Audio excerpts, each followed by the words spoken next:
En 2024, quand on pense Walkman, on pense à celui-ci, celui-là ou encore ce modèle-ci. Mais vous savez, ce ne sont pas les seuls modèles à être apparus à l'époque. Et aux côtés de ces trois appareils mythiques, il y a eu toute une flopée d'autres baladeurs qui sont apparus pour répondre aux besoins d'écouter sa musique sur cassette avec style dehors. L'un d'entre eux étant bien sûr le Sony Walkman FX41. Alors, ce petit appareil est-il inoubliable ? Je sais pas. Par contre, est-ce qu'il est intéressant ? Eh ben, c'est ce que nous allons voir. Allô, ici Mokafix, vous êtes bien sur Raresoul en train d'assister à un numéro de Raresoul Tech, le premier épisode d'ailleurs. On va pouvoir parler de cette petite boîte noire, mais ô combien 90s.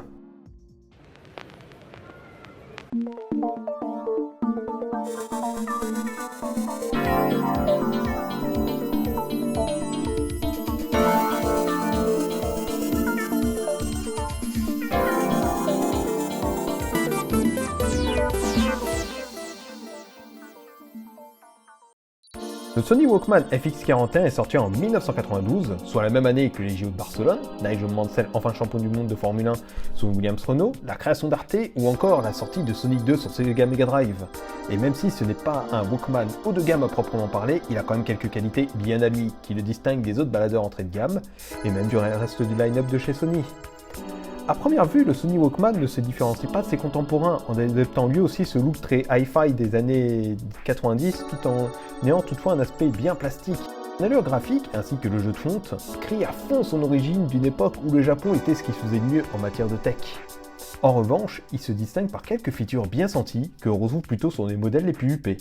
À commencer par l'auto-reverse, qui est marqué en gros sur l'appareil, et pour ceux qui ont connu cette époque, la fonction auto-reverse est une véritable bénédiction car elle permet d'écouter son album sans avoir à retourner sa cassette. Pour le reste, on retrouve sur la tranche d'autres boutons comme le AVLS qui permet de limiter le volume sonore pour éviter de devenir sourd comme les gamins des années 90, le switch entre cassette type 1 et type 2 ou 4 pour une meilleure qualité audio, et encore le choix entre radio et tape. Parlons-en d'ailleurs de la radio. Elle était non seulement pas standard à l'époque, mais en plus, elle offre la possibilité de switcher entre les ondes AM ou FM pour avoir davantage de programmes. Comme vous pouvez le voir, il y a de nombreux boutons sur la façade, ce qui donne l'impression que ce Walkman se tape une mauvaise varicelle, mais en réalité, tous ces boutons sont là pour pouvoir sauvegarder plusieurs fréquences radio et ne pas avoir les retenir. Et ça, je dois vous avouer, c'était vraiment un truc trop cool pour l'époque. Le tuning est quant à lui digital, ce qui est vraiment remarquable pour la qualité du signal, mais également un poil handicapant pour ceux comme moi qui habitent à proximité d'une frontière. Vous l'avez sûrement remarqué, ce Walkman a une fonction alarme. Alors, est-ce qu'elle est efficace ? Jugez-en par vous-même.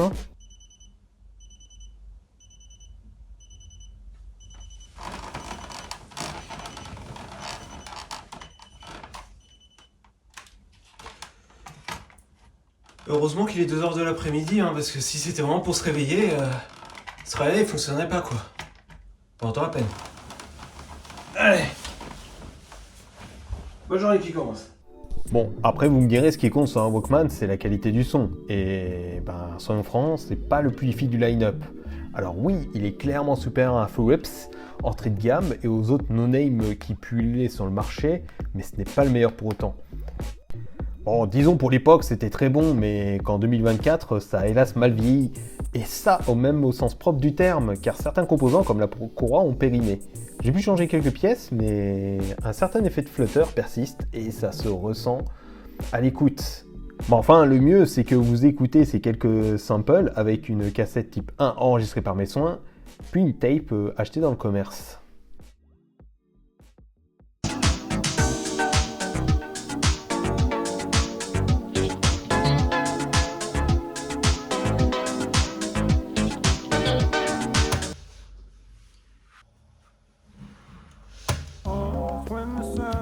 Shining through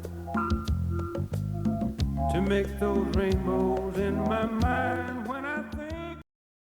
Néanmoins, ce côté un peu moody a son charme et quand on l'écoute en extérieur, ça se ressent moins. Et je dirais même mieux que ça, ces essais de variation se blendent avec l'énergie de la ville, des transports et toutes ces choses-là et offrent une expérience d'essence intéressante. Oui, clairement, on voit la ville d'une autre manière, on kiffe le son, et quand on passe à côté de fresques, on n'a qu'une envie, se mélanger dedans et vibrer davantage au rythme des couleurs avec son Walkman.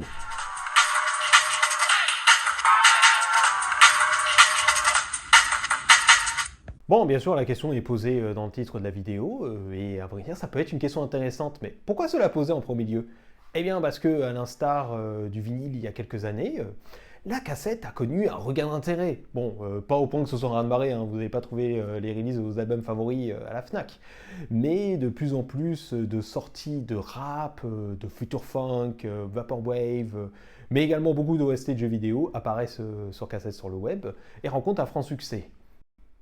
Il y a également la Gen Z qui s'intéresse de plus en plus à ce format d'écoute, qui trouve que la cassette est une véritable dinguerie. D'autres personnes également, non sans une certaine mauvaise foi, gardent un souvenir un peu teinté de rose au sujet de la cassette et pensent que c'est un format qui est 100 fois plus qualitatif que le streaming. Bon, chacun peut avoir son avis, moi personnellement j'y crois pas trop. Il y a également le cousin Sonic qui m'a fait cette remarque assez intéressante il y a quelques temps, qui m'a dit ah mec, tu sais, en ce moment, j'écoute plus trop Spotify, je préfère utiliser mes cassettes hein, ou les tapes que je fabrique, et je commande également pas mal de future funk sur le web, AliExpress, etc. etc. Et ça peut amener à se poser la question, est-ce qu'on peut remplacer son abonnement Spotify par ceci et cela?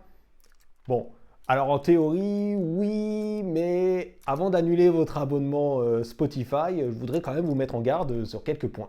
Bon, on va commencer par le plus évident, c'est comment foutre sa musique dessus. Hein. Car bon, hein, pas de service de streaming compatible Walkman cassette bien sûr, hein, mais c'est justement par là qu'on va commencer. Hein.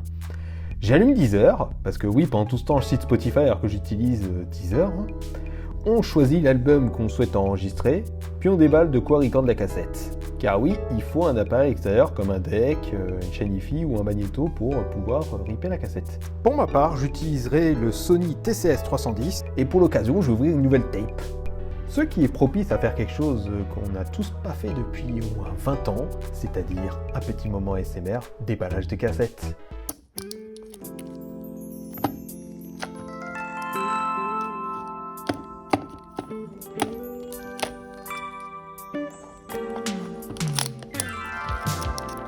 Allez, maintenant du coup on appuie sur Record, on espère que le volume est bien réglé, et on attend en temps réel que ça se fasse, soit une bonne quarantaine de minutes en fonction de l'album.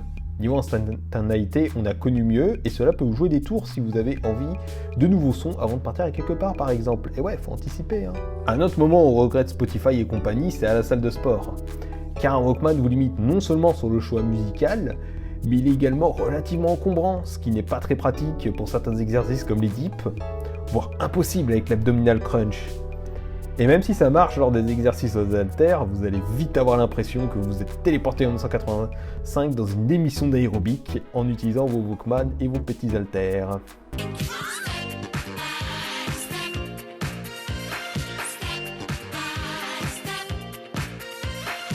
Mais, le Walkman fait quelque chose d'assurément mieux qu'un service musical, c'est la fusion de l'esprit, le son et l'ambiance.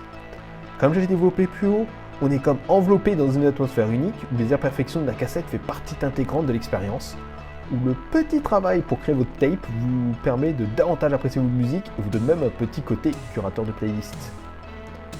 Et où tout d'un coup devient plus chaleureux et même en provenant autour de bâtiments gris.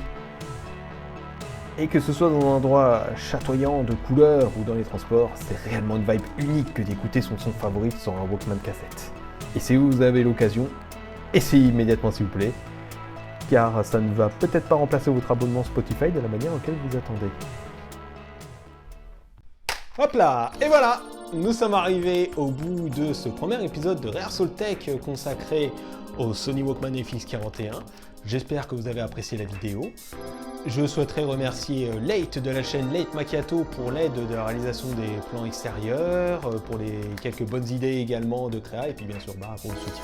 Maintenant que je me suis permis le kiff de parler d'un appareil que j'aime tant, de quoi va être constituée la suite à votre avis? Je sais pas exactement, mais j'ai quelques idées, et puis il y aura très certainement encore plein d'autres occasions de profiter ensemble du bon son, de la bonne tech, des bons sites, bref, tout ce qu'on aime sur Rehearsal. En attendant tout cela, je vous dis bonne nuit, tiens, et à une prochaine. Hey Simba, t'es en train de m'arrêter pour le tournage?